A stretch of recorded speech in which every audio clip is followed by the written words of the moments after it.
Hey everybody! Whoa. That was echoing. Whoa. That was almost a disaster. That was almost a disaster.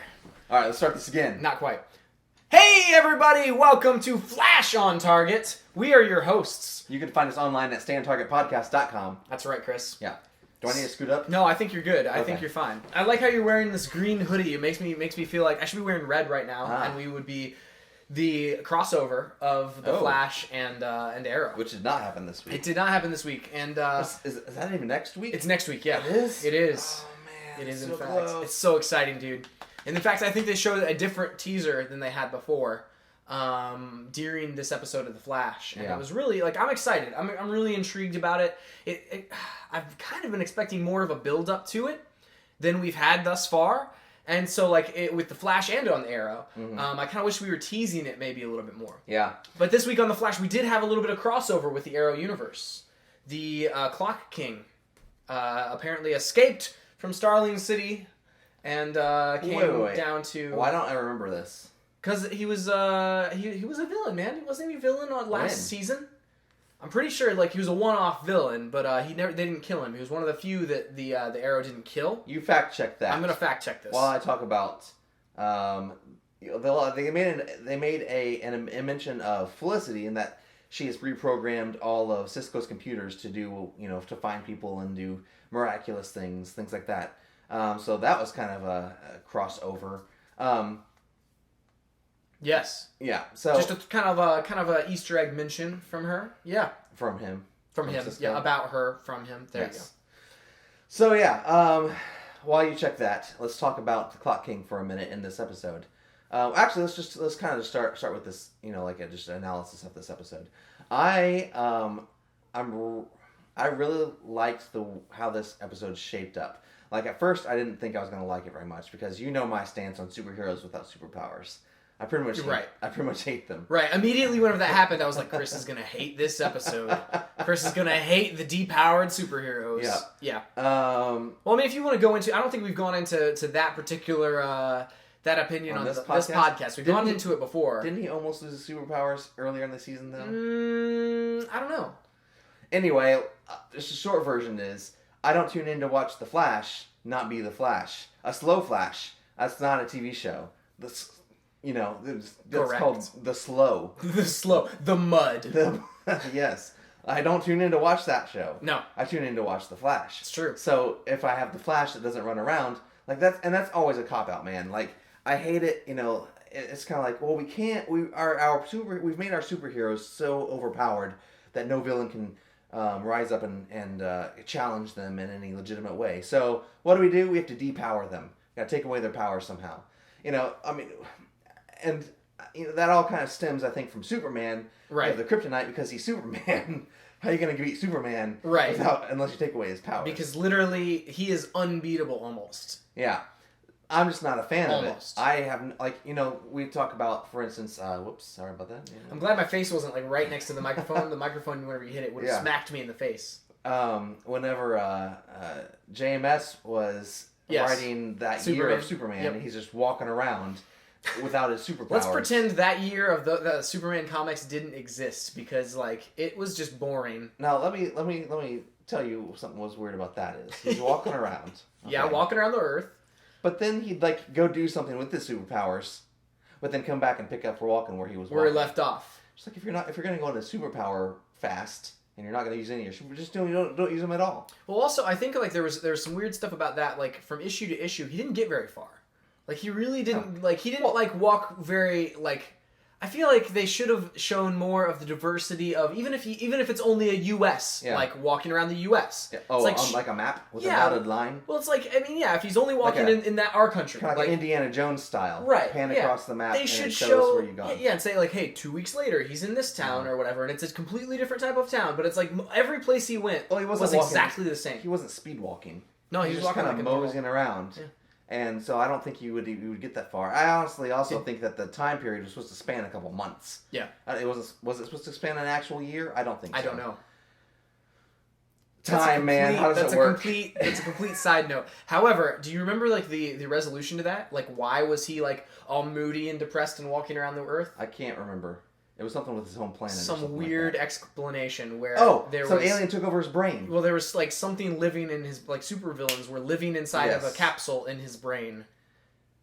Super strange. Like I don't even know what to say to that. Speaking of the way time works, though, Harrison. What? Harrison Wells. He could see into the future. Is this where you're going? It's not where I was going. Okay, so where were you going? I honestly don't remember now.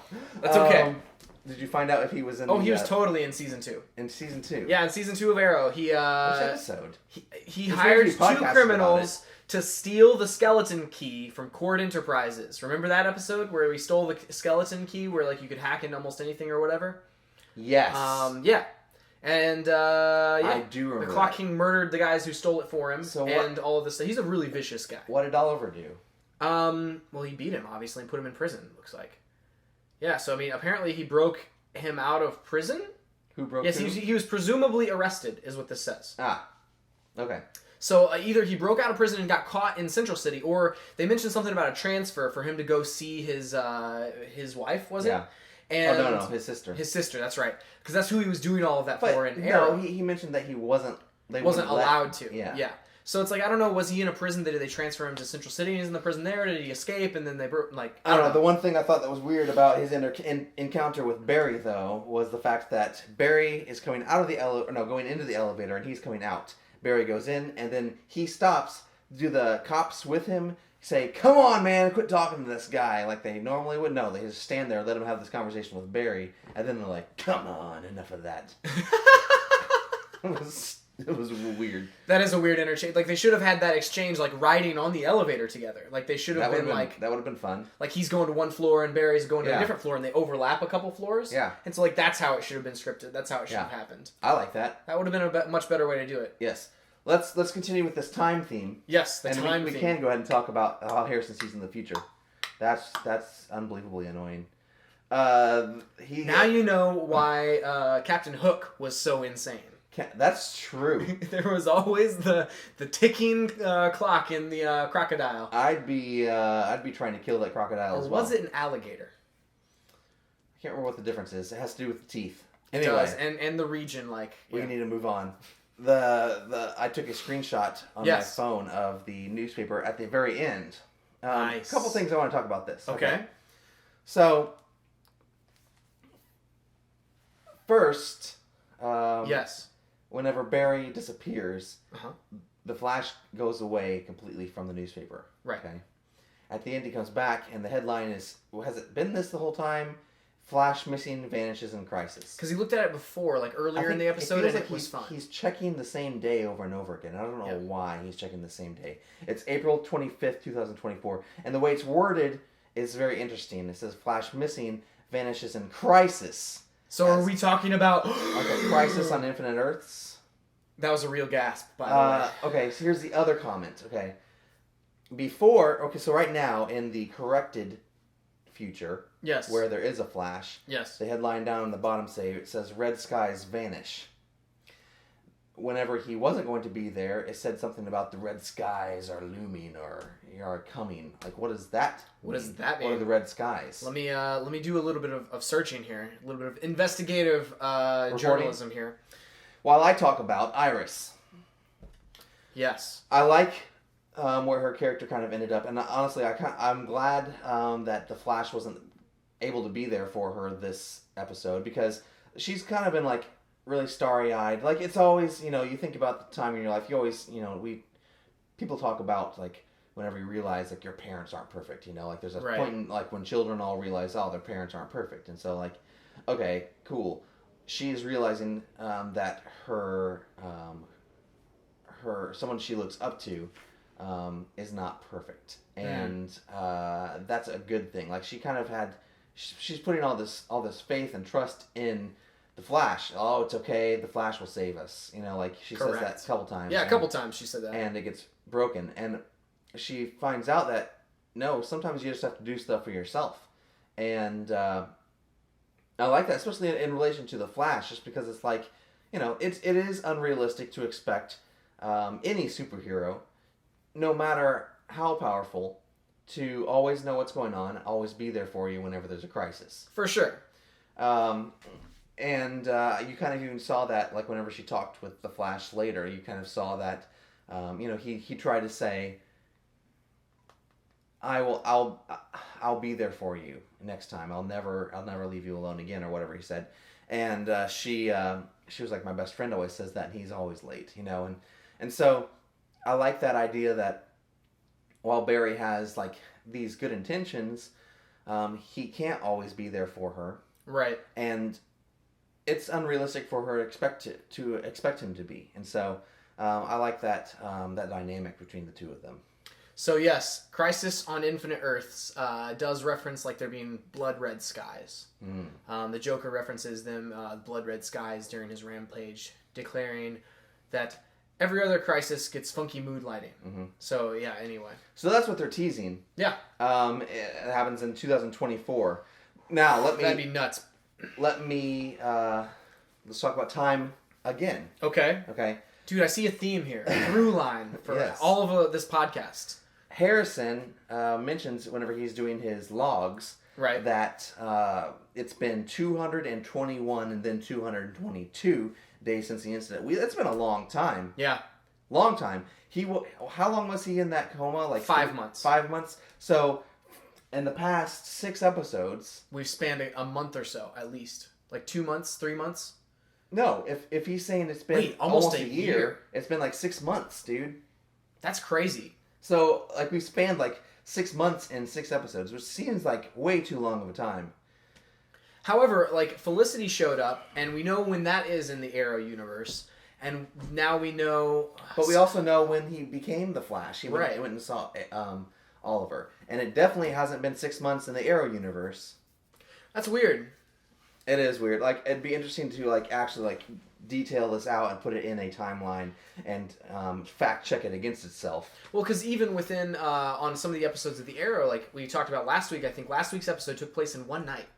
It didn't even take place like over a matter of days. It was like one night, and I think that's a lot of what Arrow does is they try to keep this very sequentially. Like, hey, this follows this. Yeah. And so it'd be weird to put that up against something like this show, which apparently is moving faster. Than. Sorry. Than the Arrow. So I'm not saying that each episode though is spanning. I'm just saying I think there's a lot of unaccounted time for no reason, honestly. That's true. And I think they try to explain it away. But like, okay, there's an unaccounted time for in that there's no way that amount of time fits into the timeline that they're laying out in relation to Arrow. Yeah, that's true. Unless Harrison is talking about a different incident. Could he be referring to something prior to the actual... That sounds like too deep of an Easter egg for them to write it that way. Like, they're not making it obvious if that's the case, and so I think he's talking about the incident. Okay. So it's just a weird inconsistency. That's weird. Yeah. 2 things. Okay. I thought it was interesting when Harrison was stressed out and trying to save Barry. He explained why he cared so much to Cisco and what's her face? And Caitlin, yeah. Caitlin. And actually Barry. I think Barry was there. Yeah, Barry was there. And he said, "The Flash is my greatest invention." No, Flash wasn't there. Flash wasn't there for that. Okay. Well, he told Cisco and I have that quote. Caitlin. We're dipping into the quotes here. Let me pull up that quote. And it's really weird, like the way he phrased it in like the maniacal like way that he did this. It's like he thinks highly of himself. Well, he very much does. It lends credence to like our theory earlier in the season that he possibly could have sabotaged his own machine. Yep. In order to create Barry. Yep. And whatever happens next, like whatever this infinite, like whatever him disappearing, he needs that to happen for some reason, or he needs something that's closely related to that to happen. And so I'm not sure like what that looks like, but the quote is, out of everything I've created in my life, out of all of my inventions, the most important one is the Flash. The Flash must return. Yeah. That's wild. Super creepy, super ominous. I think he did sabotage the machine to create him. And let's talk about the Crisis on Infinite Earths thing real fast. You can't, like, we if that's happening in 2024, okay? We've got to move quicker. Well, like in order to get there. Otherwise, we're waiting 10 years, and it's like 10 seasons of both Arrow and Flash. well, it's like, you know, my point is like, okay, so obviously the Arrow would be involved in that. oh yeah, And on a couple occasions, I've either read or seen in an interview Stephen Amell say something about like 6 seasons or something like that. Like Yeah. a very definite like 6 seasons. well, I know whenever they started Arrow, and people were like first interviewing, it was a big hit and stuff. People were asking them, how much do you have? And like, there's an interesting thing that I've read from Damien Lindelof where he says there's an expectation of audiences that you know where you're going. Right. And you know where this is going to end up. He's like, but you also want there to be some sort of a flexibility here to where, you know, the audience knows they're being listened to. Yeah. And he said, but with the Arrow writers and the Arrow creators, they said early on, they were asked how's this going to end, or like how many years, and they said 5 years. They said every year that he's on the island, they have a plan. And they have a plan for like to get to like where we're no longer in the flashbacks and that sort of thing. So it's like, I don't know what's beyond that. I mean, I don't know what that looks like. It is Stephen Amell's contract for maybe only 6 years, and it's like that's what he's thinking. He's thinking it's a 6-year game, and then it's like, you know, whatever. But I don't know, man. It's weird. Like, I'm thinking, what if they bring both of these series to a close around the same time with a Crisis on Infinite Earths type scenario? Dude, you know what would be nuts about that, though? Like, Infinite Earths means that possibly we could, in fact, have the tie-in with the movie universe. Because there are, in fact, Infinite Earths. That's true. So if maybe the movies go after that storyline, like, eventually... Right. Maybe they have a crossover and these characters show up and help out and whatever.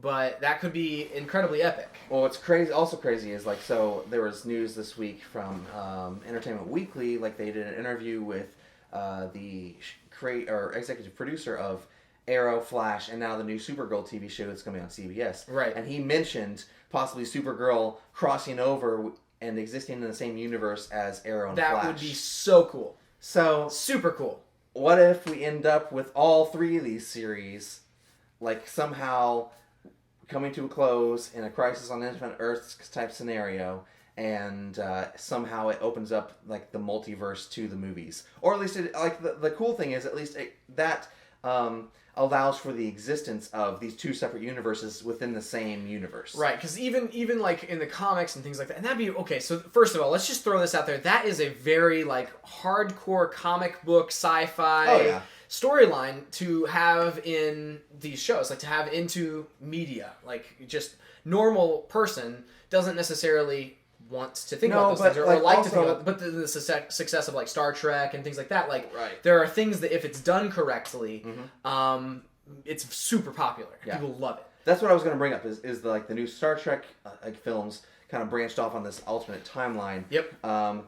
You have in the Marvel movies, you have this idea of different realms, you know, like that you can go access somehow, like Asgard and stuff like that, like these different realms. And so like I think people are like it's more like it's not so much of a sci-fi notion anymore. Yeah, or a geek thing. People are more accepting of it, especially with things like, you know, Interstellar, Inception, those kinds of movies out there. That it's kind of like, okay, this is a logic problem, but I can still wrap my brain around it if it's explained correctly. Yes, and it's like, and so I think that doesn't matter as much, but yeah, that's that. But if you have all of these Infinite Earths, like in the end of a lot of those storylines, because it's like it's happened, like there's been these crossover storylines between multiple universes and multiple parallel dimensions and things like this in comics before, but a lot of times the way those end up is you get this character, like a Superman from Earth 3, or like a whatever from Earth 2, and so like you have this kind of mishmash of people, and so if people at that point, if maybe people's contracts have worked up or whatever, if you have a different version of, say, a certain character, it's like it's easily explained in canon or in the, you know, just the storyline. Right. So I don't know. It's like it does kind of open the door for a lot of things like that. Right. The other thing that I think makes it more of a possibility is the fact that DC is doing that right now. in their comics line. Like they are reintroducing the multiverse into the New 52. Correct. So that they can pull from the pre-New 52 characters and storylines, yep, as well as the New 52 stuff. Kind of a best of situation where they can kind of get away with like getting rid of some of the characters that were pre-New 52 that they didn't really like and that weren't that popular, and then the ones in the current universe, they can kind of alter those and tweak those up a little bit to make them more likable. So yeah. Yeah, so anyway, all this was, as I was watching this episode, was just rolling around in my head. I'm like, oh my goodness, this is a lot to have in your head, dude. It is a lot, and it's a lot, that's why I think this felt like a weighty episode, because they brought a lot of these issues up. For sure. I mean, they're the ones bringing it up. Yeah. We're not just grasping at straws here. Right. Okay, so here's a something that I wanted to bring up about Harrison in particular. It's weird to see Barry so pointedly say exactly what's going on with him, or like exactly how we feel about him, where he doesn't care about anybody, and it's like, who's gonna be your pawn next? It's like, I forgot that chess was your game and we're on your pawns. Who's gonna sacrifice their life for you next? Yeah. And like to have him so accurately portray who this guy is, shows us that Barry is not just blind to this stuff. Right. Barry isn't just, with his head in the sand or whatever. Right. He's a detective. He's thinking. He's moving his way through this stuff. But maybe he just doesn't buy it because he doesn't want to, or whatever. Well, I think... Because at the end he kind of apologizes for it, and Blanket says, oh, I didn't mean it. No, I don't, you think about where Barry's come from. He said, he's read his biography twice, and that's right. Like, he's basically a fanboy. And, you think about, what if we went to work, if he was still alive, went to work for Steve Jobs, okay? And, he ended up being this, crazy controlling guy, which apparently he was. But does that really change the fact that you like him? I don't know. Do you still respect him for his work? Yeah, you still respect him for his work. And honestly, it's who's going to explain his powers better than the guy who invented the machine that gave them to him? Correct. And I think Harrison gave an adequate answer whenever he said, "I don't like anybody. I'm just gonna be upfront with you. I don't. I find them annoying, but I like you."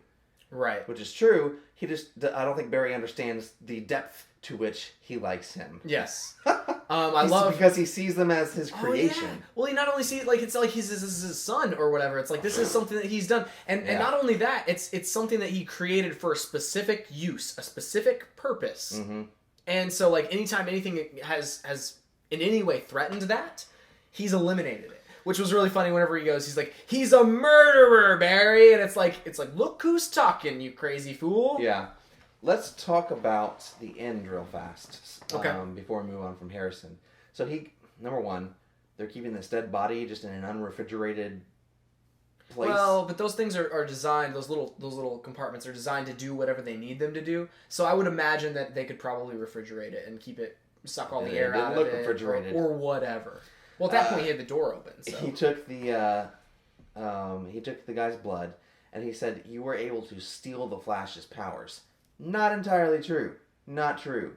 He did not steal his power. He took them away. Right. But he didn't acquire them, which is what the word "steal" means. Right. You take something, and it's now yours. You can use it. Correct. Yeah. So I don't know if the writer's just sloppy writing, or if he thinks that he can use his blood to actually acquire Barry's powers. I think that something like that. I don't think it was a slip up. I don't think it was just a slip up of writing, because there are throughout the comic book and DC universe, there are these characters like his character, or like Parasite, for instance, that can steal powers. Yeah. And they can use that for either other things to make to be sort of as strong as Superman, or sort of as fast as the Flash as far as the Parasite goes, or whatever.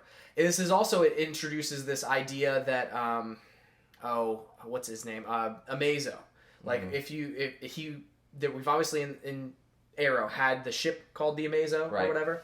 With Dr. Ivo. But Dr. Ivo in the comics has created, depending on which version of the universe you look at, has created this, the Amazo robot, which can acquire powers of the people that it's, of superheroes. And so it's I don't know if he's maybe wanting to design something like that, or design a suit or something, but I think that it wasn't unintentional, might have been him projecting that, hey, this is what I'm going to try to do with this, and so he just phrases it that way. But then that leads me to believe or posit that I don't think that right now in this world, in this timeline, that Harrison is Reverse Flash. Okay. I do think that in the future, after he synthesizes this blood and steals Barry's powers, he could become Reverse Flash, which that would mean, seems to be what they're hinting at. Which would mean the Reverse Flash we keep seeing, who killed Barry's mother and who threatened Joe last week, is Harrison from the future coming back as Reverse Flash. That's possible, and it's also interesting to note that he wants Barry to go faster. He's like, not fast enough. It's not fast enough. He just needs to go faster. And then he comments at the end that his friends and putting their lives in danger makes Barry run faster. And so it leaves me to think, like, is he going to try to manipulate him and get him to go a lot faster? He said his relationships. But that's what happened. It's like he had these relationships and they made him go faster because they were in danger. Yeah, that's true. I don't know. That's a dangerous road to start going down. Oh, it really is. But it's like, I don't know that that's that far off for him right now. Right. So, I don't know. It's interesting to see this all play out.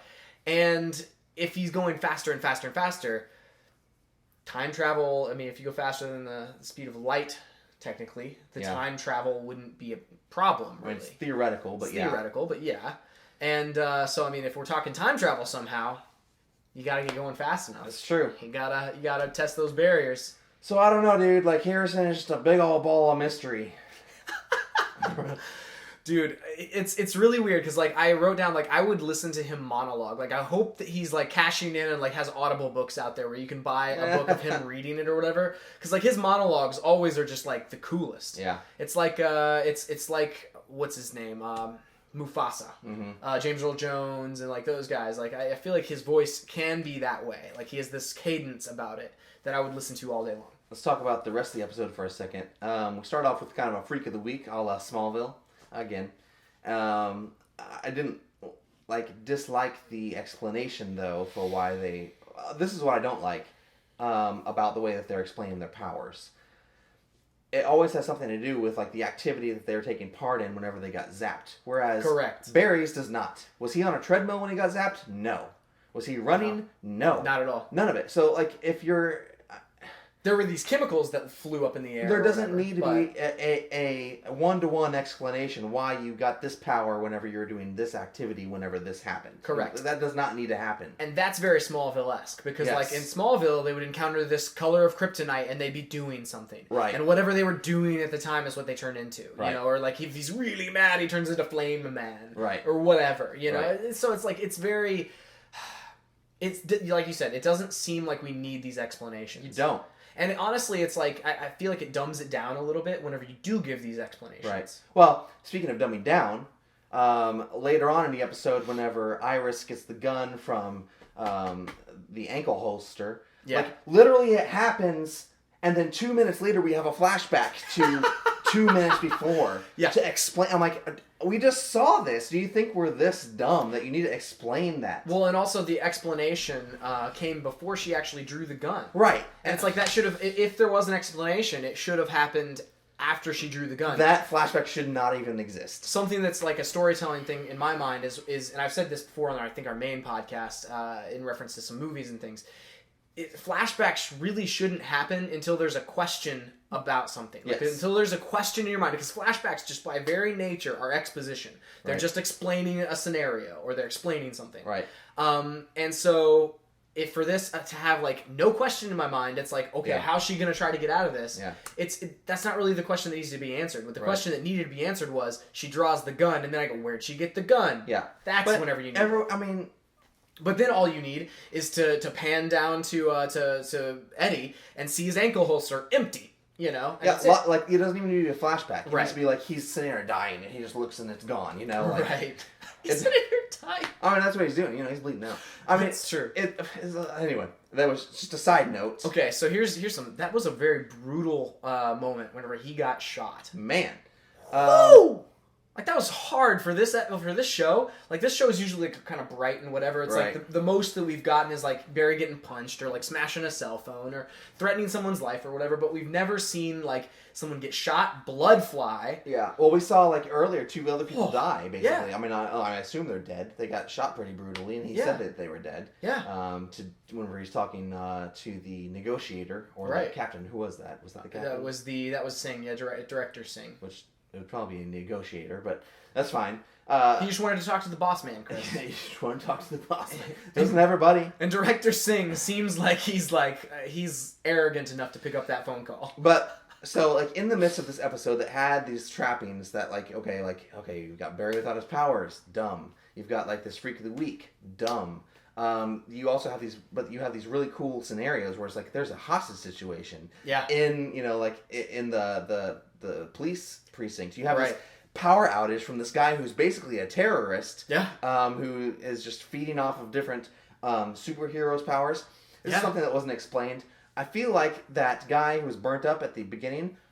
Do you think he had superpowers and he fed off of him? I feel like he could have.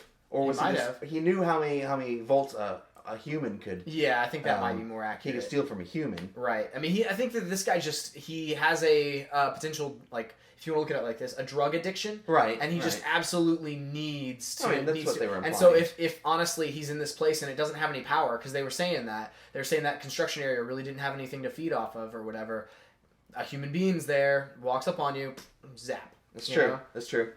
Take that 300 and some odd watts or whatever it was. So something that was cool whenever the clock guy assaulted, like he initially took the hostage situation.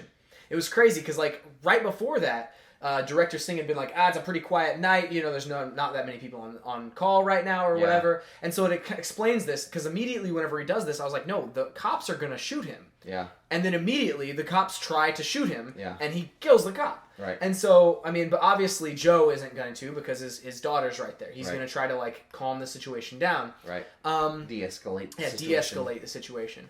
But like, I liked that explanation. Like, so many shows and so many use the cop out of like, cops don't act how they should a lot of times. Like they'll break basically a police officer's role. Like a police officer, if somebody tries to take the police station hostage, and there's like police officers around, they're gonna try to do something about it. Well, yeah. Although I will say, I don't know. I mean, I've heard this explanation used all the time, where it's like, well, everyone's on vacation, or you know, it's the night shift, midnight graveyard shifts, and no one's there. You know, like there's one guy there eating a donut, and he's got his belt buckle undone because he can't fit into his pants anymore. Can't chase anybody down. Donuts, man, just causing problems in the precinct. Gotta put a sign up that says "Don't eat more donuts." No donuts. Why don't you just stop buying donuts? A zero tolerance policy on donuts. Oh my gosh. You know, because there's a whole. Oh yes, because they look like zeros. Okay, so we didn't really get much traction on any relationship fronts this week because we really didn't have that much interaction, other than maybe the conflict between Harrison and them. But I don't know. I will say I liked some parts of Joe's personality that we covered this week. I liked the fact that we again showed, you know, kind of illustrated how well read he is and his knowledge base whenever he knew the quotes that the Clock King was pulling from. He knew it was Benjamin Franklin and Thoreau. I liked his interaction with Barry whenever it was really funny, like whenever he tossed up the cup and it broke, and he's like, "That's my favorite mug." Oh, dude, that was awesome. And then Iris comes in and I was like, "Oh, Barry loved that mug." That was awesome. I actually wrote that down. I was like, "The mug, ha!" Yeah, and then I really loved, you know, how they kind of tied that in at the end whenever they're right in front. They're right in front of the dude. Right. And he's like, Barry just said, I didn't know what was happening at first. He just says, "Do it," and Joe pushes it off and he catches it, and then what is his name? Eddie. Eddie was like, "Did you guys just see that? Whoa!" And he was like, "You're high. Remember, you did. Yeah, you are so stoned, man." Yeah. And he's like, "Yeah, I forgot. I forgot I was high." So that was really cool. It was really funny. I love his laugh. Like whenever Iris is standing there, and we immediately get there, and it's like, ah. But I love the it also kind of like they continually reinforce the relationship that Barry has with Joe, and it's a very positive one, which is very welcome. You know, whenever you think of Arrow, like there really isn't or wasn't any. I don't even think there is still. There's no father or mother figure on Arrow that is portrayed in a positive way. Right. Felicity, Oliver's parents. We haven't seen Diggle's folks. Oh, we haven't seen Diggle's folks, but I feel like they'd be awesome though. I feel like they'd be walking in, they'd be like bench pressing things. Yeah, maybe. Miss Diggle is. Miss Diggle walks in and goes, Mrs. Diggle. "How heavy is that TV?" Right. I bet you I could pick it up. You know, which honestly, thin screen TVs nowadays. What am I thinking? It's cool, or even like Laurel's dad. Like that relationship is not even that good. Her mom and dad are not, you know, like the best. You know, they fell apart whenever Sarah died. You know, right. And all that kind of stuff. Which it's all understandable, but it's nice to have a parental figure in this universe that kind of has it together and has a good relationship with. I mean, I think he has a good relationship with Iris and with Barry. Yeah, and that's what's really interesting cool. Is it's not conflict free. Like the relationships aren't conflict free, but at the end of the day, you know that hey, everything's still okay with Joe. Yeah, you know that Barry, even whenever they've had arguments and fights and stuff, they're okay with each other. Yeah, you know, and they become okay with each other. Right. They learn to accept. I mean, because I think they trust and legitimately love each other. Absolutely. And I really, really like that. I love seeing that. And it's a kind of a fresh perspective on you know, even if you think about Smallville, like, you know, in these types of shows, it's kind of a newer thing. It is, and it's really weird because like I've made comments before that in media and in no matter what you do, like reading, movies, whatever, you don't see very many like healthy relationships per se.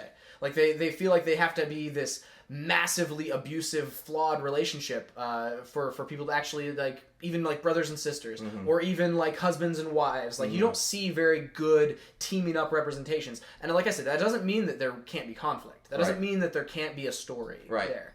But it you know, it just means that something that's doesn't end up as like a really detrimental, abusive thing. Right. So, yeah. So it's nice to see. You're right. Yeah. I hadn't thought about it in that light before. So that's interesting. Yeah. So like in that case, in that sense, you know, we talked about Iris and Joe. I think we did see some character development in both their parts. That's true. That's true. And it was during the action, so it's like it makes it even more plot driven and stuff. Yeah. It's nice. This is a very like it was a well written episode. I really enjoyed it. Probably, I mean, honestly, I keep saying this every week, and I think it's true though. Like they're getting better every episode they go. They're getting their feet under them. Yes, they are. See, you know, I'm enjoying it. And I think like each episode builds on the last one, and I think it's getting better and better as they go. I agree. I'm excited for the Arrow crossover. Yep. Because I mean, we filmed that like a long time ago, correct? I mean, you know, any TV production is a couple months ahead. Gotcha. So I mean, do you think that except for Arrow last season? Yeah, except for that. Do you think they filmed that out of order? Like, do you think they filmed it? Because I want to say like whenever the season started, they were filming that already. Like they were doing some. I don't think they did it out of order. You think about the amount of effects that are in all these episodes. Like they need time to build that. That's true. Which, by the way, like that explosion at the beginning of this episode looked amazing. Well, dude, like, and it impresses me constantly about this show is that they can get away with that many effects, and it's, you know, how is this show not a huge budget show? I agree. Oh, no, like the slow mo at the end, you know, like I love it. Anytime they break into that slow mo, and they use it very, very well. Yeah, they don't use it all the time. They use it like whenever it needs to be used. Yeah. Because honestly, like you think about like this very dramatic scene, if you play it in real time, it's over like that. You know? And it doesn't necessarily make it dramatic. It makes it kind of more funny and clever. Right. And that's how they use that. Right. Which I like the humor in the beginning of the episode with the guy who's like, you know, and Barry is like, he's so amped. Out of all the people you picked me. This is so awesome. Yeah, dude, I love how amped he is to get mugged. Yeah, it's just he's not the first person I've seen really happy to get mugged. He is just, and that was the thing that sold it for me was just his reaction to it. It was just so adorable, if you like put it that way. What's funny is like he moved the cop there, you know, but like the cop shows up and he's just like, I'm in front of this guy in his underwear. Yeah, I don't know why. He's basically naked. Why am I supposed to be arresting He's holding his hand out like this. Yeah, like he doesn't even have a gun anymore. So what's he supposed to do with that? He's like, I guess you can go on your way. Yeah. Or does he say, what were you doing? Public nudity. I'm sleepwalking. And he just said, well, move along. So why did he take his clothes? Like, I mean, just to embarrass him, like just to be funny. It's just, I just love how like weird that is to be like, it is. Here, not only am I going to like injure you by basically getting you arrested, I'm going to pants you at the same time. That's true. He should have just given him a massive wedgie. Oh gosh. So I like that, but like what we were talking about, with the effects. I mean, it's a pretty effects-heavy show. Yeah. And so, they have to shoot these things well in advance. In order to get that stuff done. Yeah. All right. So boots on, boots off. Boots on, definitely. Boots on, despite the depoweredness. Once that happened, I was like, oh, it's going downhill. But then it amped up. It ramped up a notch. Yeah, that was my point. I thought this was going to be the trashiest episode. Yeah. If you're going to do a depowered episode, this was the way to do it. True. For sure. True. Just don't do it again. Just don't do it for at least another 3 years. Yes. Can't handle it. I'm warning them. All right, so some quotes. We've got, if there was an Olympics for bad luck, you didn't just medal, you Michael Phelps. This is true. Michael Phelps as a verb. He's amazing. He's basically a superhero. Who did marijuana. His arms are why doesn't he just do running events on his arms? It's just, that's weird. They're just gigantic. It's kind of creepy too. So weird. All right, so we've got, this software can do pretty much anything. Now that Felicity reprogrammed it. And then we've got, let me see. He's a murderer! Who said that? I can't remember. It was Harrison. Oh. The only murderer in the room yells that this guy's a murderer. Okay, so here's the thing about human nature. And not worth saving. Let's talk about human nature for a second. Getting serious, Chris. Generally, it is interesting how a lot of times people will be harsh on others on points that they actually demonstrate themselves because they get frustrated that they themselves are. It would be like, okay, so if if I have a problem waking up in the morning and being places on time in the morning, which quite possibly could be true, okay, maybe me getting angry at all others for being late in the morning, okay, that would be the scenario that we're talking about, and that happens with a lot of people. Yeah. I think that this is possibly Harrison doing that. Yeah. Sure, he kills people, but he has, a reason. So, but he judges everyone else who kills the people. Can't let anybody off the hook, man. No. None of those like Oliver is a murderer, technically. Right. He's killed people. I mean, and I'm not saying you should murder people. Please don't murder people. No, not at all. It's not okay. I think that's why Harrison legitimizes that somehow in his mind. For sure, I agree. And then we've got, out of everything I've created in my life, out of all of my inventions, the most important one is the Flash. The Flash must return. Oh.